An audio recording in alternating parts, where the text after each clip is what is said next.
Halo, assalamualaikum. Nama saya Muhammad Sadli. Saya Vivi.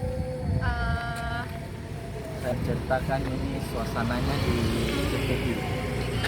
Suasana di sini biasanya cukup ramai, tapi untuk saat ini kebetulan lagi ada pandemi corona, jadi suasananya agak sunyi sedikit, tapi enak.